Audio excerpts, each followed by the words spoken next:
Hi everybody, good morning. Thank you all for joining. I'm going to give you a half-hour speech, a little bit about Arjun Global, the company, but also more importantly, talking about market structures, different types of products, what they really mean, different asset classes, just to give you a really broad sort of financial markets overview. What I will say to everybody is please ask questions. I love questions. Please use the chat function. I'll try and leave 5 minutes. I'm sure Snare will keep me on QR codes.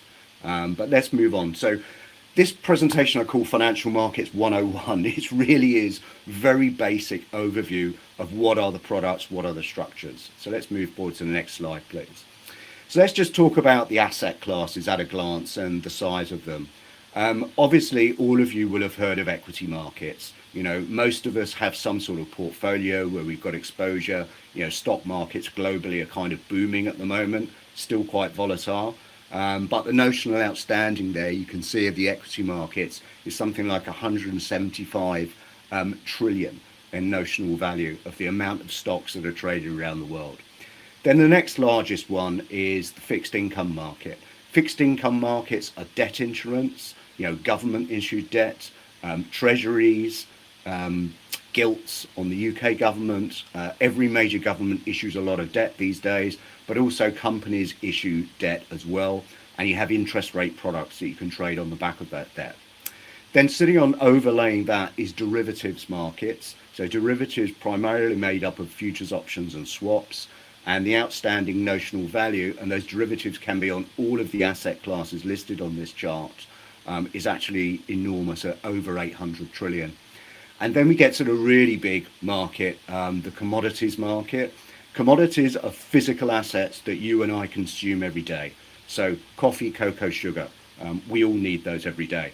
But then some of the bigger markets like metals, so metals we need for construction, engineering, for transportation.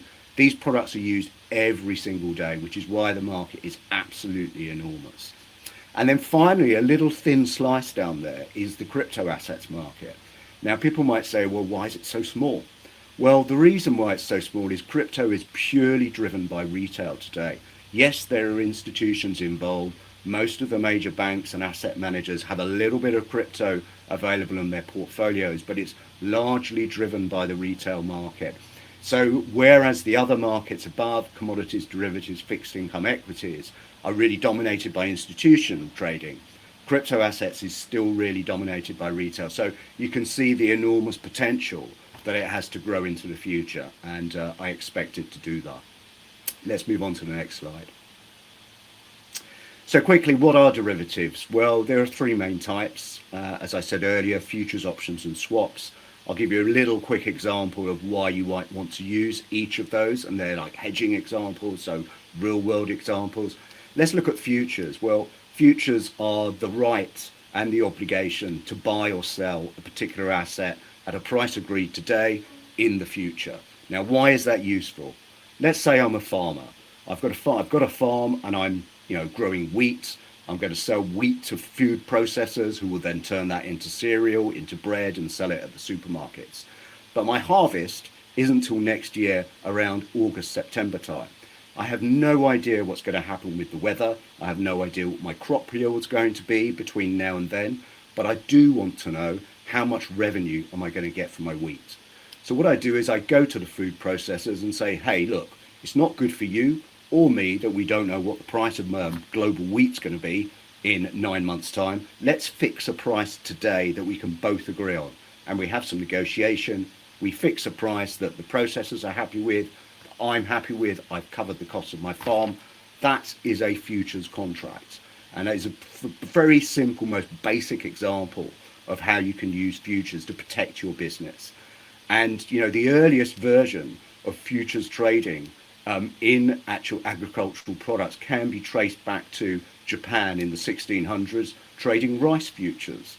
Obviously a very, very important part of the diet for the entire Japanese community in the Middle Ages. And that trading became formalized, and eventually they formed the Tokyo Commodities Exchange. So if people turn around to you and say, oh, derivatives, they're highly risky, it's just something really new.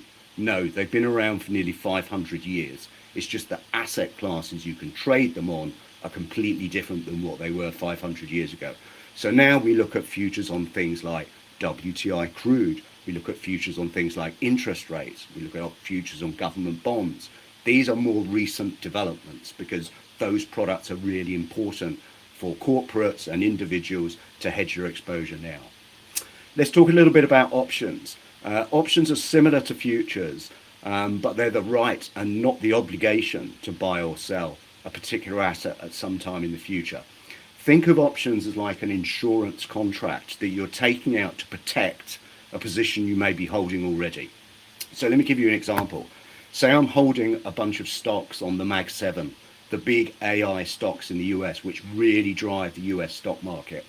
And I recently picked up the FT and I read that a lot of hedge funds are really skeptical about the benefits of AI.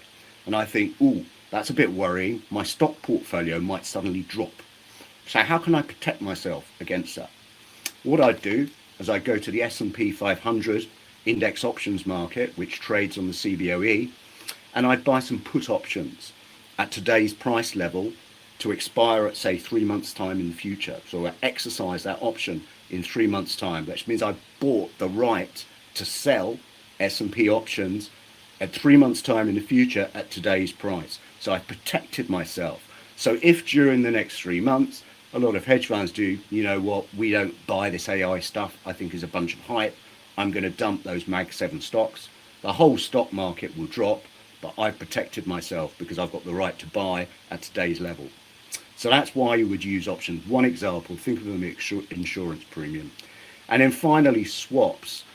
Swaps are used primarily by big institutional players, but you can swap everything, but the most common swaps are on interest rates.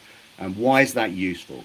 Well, today, I'm sure all of us on this call have a desire to either have a mortgage or own a property at some time in the future. But what you won't want to do is actually end up paying floating interest rates on that property, because obviously the interest rates can change every month. I mean, they just went down in the US, but I understand it was a very fractious meeting. They could have easily been held, and there's big inflation concerns. So I don't want to be exposed to that. So I want to go to my bank and say, I want to take out a mortgage. You give me a fixed rate 5 years. And the bank will do that for you. But the only reason the bank can do that is it's gone back into the swaps market so they can hedge their exposure to floating rates. And that's why swaps are very, very important. So there's the basic overview of futures, options and swaps. Let's move on. Now, what kind of organizations and individuals trade the actual markets? Well, I've talked about the hedgers already. I've given you the farming example. I was hedging as a retail investor using options. I was hedging my underlying portfolio by protecting it using options. But also there's a lot of speculation in the markets. And I think during Hemmel's presentation earlier, he was talking from a proprietary trader's point of view. And what proprietary traders are doing is looking for those speculative opportunities where they can make money out of the markets. They see an arbitrage, or they take a view that things are going to go up, so I'm going to buy them. These people are very important to the markets as well, because what do? They provide liquidity. We can't have markets that are just purely driven by hedgers and corporates, because they just wouldn't be liquid enough. We need speculators in there as well, trying things, jobbing the markets, moving across the bid and the offer, making markets liquid. Also, you can use trading as a way of liquidity and price discovery. Some markets, you can't see them on screen. Sometimes there are professional OTC markets, and I have to put in a quote. I have to put in a request for quote and wait for a broker or a market maker to respond. So that's actually using the facility, the exchange, or the venue to actually discover the price, because I can't see it on screen.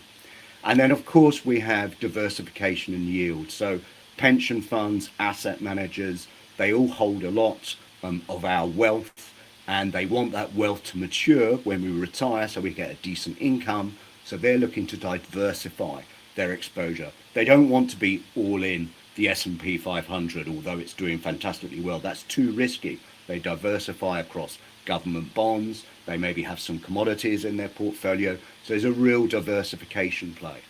So that's the kind of organizations that are involved in the markets. Let's move to the next slide. So how do these markets actually trade? Well, you'll see later in the day, if you please do stay around, a couple of examples of a couple of the major trading platforms, Tickmill and Both Trading Technologies, who will give you demonstrations, and you'll be able to see order-driven limit order books, which is, as a retail trader, generally how I prefer to trade, because I want to see the prices on the screen. I want to hit the bid. I want to lift the offer. I want to actually trade in and I want to put a resting order into a book and watch it and see as it goes up the book, and then it hopefully gets executed. But there are other markets which are quote driven, and they're more dealer market maker markets. They're suited to the OTC space, particularly where people are looking to do very large deals. They don't want their prices exposed on the screen. As you get into, for example, more complex option strategies, which are maybe longer dated and further down the curve and have multiple legs to them, you don't want to quote that, because really you discovering that price, that's your value. You're only going to show it to someone individually, privately, over a private chat, if I specifically inquire. So a lot of these quote driven markets, and I've traded some in the past, and it's quite hairy stuff. You can actually form these prices over things like Bloomberg Chat, or a lot of the exchanges have their own web chat where they'll actually allow you to have a bilateral private conversation with a market maker to discover the price of what you're actually going to trade. So more complicated and very much a professional market. Let's move forward. So in terms of the structure really of who's who, we've talked about the types of people, but then let's look at actually what the roles are of the individual actors. Let's start right at the top of the pile. If you have what's called the issuers, so people who issue products on which I'm either going to buy or sell those products, or I'm going to speculate on futures on those contracts, or I'm maybe going to use options to protect my exposure to those underlying contracts. Let's start with the issues, so the governments. So all governments around the world are issuing a heck of a lot of debt. It's somewhat concerning, the debt levels that we're all facing around the world's major economies. And they issue that debt by issuing government bonds. In the UK, they're called gilts. In the US, they're called treasuries. In Japan, they're called JGBs, Japanese government bonds. And they'll issue those. And generally, pension funds will come and snap them up because they're seen as a pretty safe investment. How often do these big governments default? Not very often. Then you have the big corporates. They also issue debt. They issue senior level debt, which is actually guaranteed debt that will pay out even if that company goes into administration. If I'm a shareholder, I hold the equity of a company and it goes into administration, I get nothing. I've lost effectively all my money. But if I'm holding that debt, some bonds that are issued by that company, I'm going to get something. So I'm protected as an investor. So a lot of people like to get involved in government and corporate debt. Then the actual investors, the people who are actually buying. So myself, retail trader, maybe a pro-tail trader. Then you have asset managers, hedge funds, proprietary traders. They all come in and actually want to take part in the marketplace, providing a lot of liquidity. Now, we all have to trade through intermediaries. The intermediaries are the brokers, the dealers, and the market makers who quote prices on the screen. The reason we have to go through intermediaries is these brokers are often members of the venues that they're offering you access to. So if I want to trade the S&P 500, for example, options, which I mentioned before, they're listed on the CBOE, which is a regulated exchange in Chicago. I would need a broker who's a member of that exchange to allow me access directly to those products. If I wanted to trade the interest rate futures on European government debt, I would have to do that on ICE. I'd need a membership of ICE. If I wanted to trade treasury futures on US government debt, those are traded primarily on CME, and so on and so forth. So your broker can provide you access to a whole range of these marketplaces by being a member. And if he's a member of those exchanges, he'll have to pay fees to be a member of that exchange, and he'll have to actually pay into the default fund of the clearinghouse. And I'll talk, my last slide really is about clearinghouses, very, very important. Then we talk about the venues, the exchanges, the alternative trading venues, the multilateral trading facilities. Exchanges are regulated very heavily. So as a retail investor trading on exchange, you're quite well protected. Then lots of things happen post-trade. We have central clearinghouses who do a lot of clearing and the settlement and post-trade risk management. We have infrastructure providers, index providers providing the indices of which products are based, data vendors. We have technology providers, great examples coming up later. And then everything is overseen by regulators. And trust me, regulated markets are safer. They protect you. Next slide, please. So yes, the clearinghouse I mentioned, the clearinghouse sits at the back of all derivatives trading. And what the clearinghouse's job is to capture all of the trades that come in and act as the buyer to every seller and the seller to every buyer. Why is that important? Because if I've traded with someone and they default, it means the clearinghouse will guarantee the other side of that trade. In order to do that, it's going to charge you margin for being involved in the trade. There's two types of margin: initial margin, which I pay just to actually place the trade. What the initial margin does is it protects against a highly volatile move intraday in that product. And then we have what's called overnight margin or variation margin, which is where I'm holding a position at a clearinghouse, and it can either have gone in my favor, in which case the clearinghouse will pay me what profits I've made on that trade, or it will go against me, in which case I have to pay the clearinghouse variation margin. And they also settle all of the trades. They have what's called a risk waterfall, which protects them against multiple defaults in a single day. And I can see it's now, I'm nearly out of time, but I'm just going to finish off very, very quickly. And as members and regulators overseeing that, one of the key things they'll do to protect the markets is they'll test a clearinghouse's liquidity against multiple defaults. So it's a very important example of how they protect. Okay, Sneha, do you want to jump in? But just flash up the last slide if you don't mind, while we're taking questions as well. Yeah, no, the one before that. Yeah. So yes, Sneha, I mean, you can jump in and ask me questions, but I just wanted to give all of the viewers some real world examples of things you should look out for, big market movers. So for example, here in the bottom left, spring 2025 volatility spike. This is Trump's Liberation Day when he announced tariffs on the world. There was a massive impact on the markets. The S&P dropped 12.9% in a single day.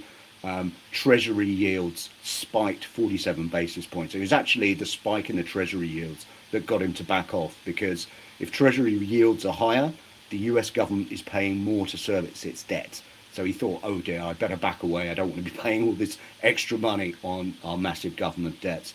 Another example, interesting one, Japan rate hike in August 2024. The Japanese central bank hadn't raised interest rates for something like 30 years. And it announced it was going to raise them by 1/10 of a basis point, so 0.1%, tiny amount, but the markets just went ballistic, not in a good way. So I think the message there is, look at the news. If you're trading, central banks and what governments do does move the market, so keep an eye on it. And I'll stop there, Sneha.